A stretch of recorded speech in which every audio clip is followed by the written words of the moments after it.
सन 1988 में स्वतंत्रता सेनानी मौलाना अबुल कलाम आज़ाद का जन्म आज ही के दिन हुआ था। उन्हीं के जन्मदिन पर हर साल आज ही के दिन यानी 11 नवंबर को भारत में राष्ट्रीय शिक्षा दिवस के रूप में मनाया जाता है।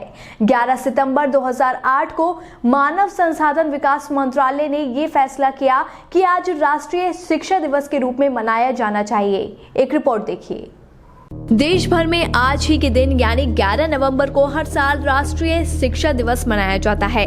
ये दिवस स्वतंत्रता सेनानी और भारत के पहले शिक्षा मंत्री मौलाना अबुल कलाम आजाद की जयंती के अवसर पर मनाया जाता है। मौलाना अबुल कलाम का जन्म 11 नवंबर 1988 को हुआ था।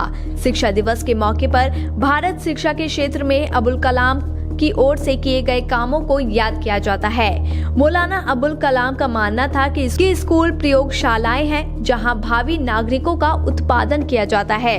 इस दिन शिक्षा के बारे में जागरूकता फैलाने और हर व्यक्ति को साक्षर बनाने के लिए अलग अलग कार्यक्रमों का आयोजन किया जाता है। मानव संसाधन विकास मंत्रालय ने साल 2008 में मौलाना अबुल कलाम आजाद की जयंती को राष्ट्रीय शिक्षा दिवस के रूप में मनाए जाने की घोषणा की।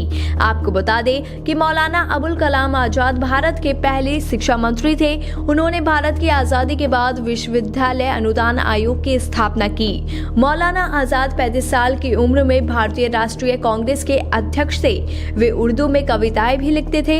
लोग उन्हें कलम के योद्धा के रूप में भी जानते थे। उन्होंने उच्च शिक्षण संस्थानों की स्थापना की और देश में मुफ्त शिक्षा के लिए काम किया। मौलाना अबुल कलाम आजाद एक प्रसिद्ध भारतीय विद्वान थे। वे कवि, लेखक, पत्रकार और भारतीय स्वतंत्रता सेनानी थे।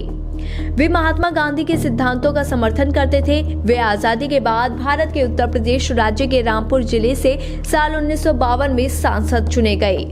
उन्होंने केवल 13 साल की उम्र में अपनी शिक्षा पूरी करके अपने से बड़ी शिक्षा और उम्र के विद्यार्थियों को पढ़ाना शुरू किया। उन्होंने न केवल महिलाओं की शिक्षा पर जोर दिया बल्कि 14 साल की आयु तक सभी बच्चों को निःशुल्क शिक्षा देने की भी वकालत की थी। उन्होंने इसके अतिरिक्त प्राथमिक शिक्षा के साथ व्यावसायिक परीक्षण और तकनीकी शिक्षा की ओर सबका ध्यान आकर्षित करवाया। आपको बता दें कि 1950 में संगीत नाटक अकेडमी, साहित्य अकेडमी, ललित कला अकेडमी का गठन हुआ था। ये सब आजाद की अगुवाई में ही हुआ था। इसके साथ ही 1949 में सेंट्रल असेंबली में उन्होंने आधुनिक विज्ञान के महत्व पर ज्यादा जोर दिया था। मौलाना ने शिक्षा के स्तर को बढ़ाने के लिए स्कूलों, कॉलेजों और विश्वविद्यालयों की स्थापना भी करवाई थी। बीबीपीएन की रिपोर्ट।